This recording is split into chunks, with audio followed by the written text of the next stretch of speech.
तो स्वागत है आपका हमारी यूट्यूब चैनल स्मिथ सेन में। तो चलिए शुरू करते हैं एक और मज़ेदार वीडियो और देखते हैं आज हमारी थाली में क्या क्या चीज़ें हैं और आप लोग वीडियो में एंड तक बने रहना। तो सबसे पहले हमने स्वीट में लिया है मोहनथाल। ये पूरा प्योर घी से बनता है, आप लोग देख सकते हो।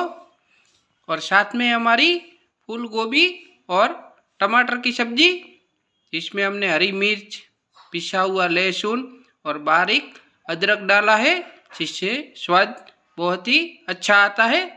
और उसके साथ है हमारी ककड़ी की सब्जी। आप लोग इसका कलर देख सकते हो कितना अच्छा आया है। और साथ में ली हमने सूखी प्याज की चटनी, इससे बहुत ही अच्छा स्वाद आता है मुंह में। और साथ में हमारा सलाद, जिसमें ककड़ी, टमाटर और प्याज है। ऊपर से हमने लाल मिर्च और थोड़ा चाट मसाला डाला हुआ है। सलाद वजन कम करने के लिए बहुत ही अच्छा होता है, इसीलिए हम रोज़ाना सलाद खाते हैं। और साथ में हमारे आलू के चिप्स आप लोग देख सकते हो। और उसके साथ है हमारी घी से चुपड़ी हुई रोटी। तो ये है आज की थाली, आप लोग देख सकते हो।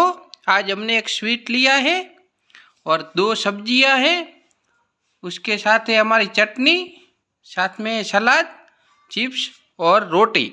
अगर आप चैनल में नए हैं तो चैनल को सब्सक्राइब करना, वीडियो को लाइक करना और एक प्यारा सा कमेंट करना।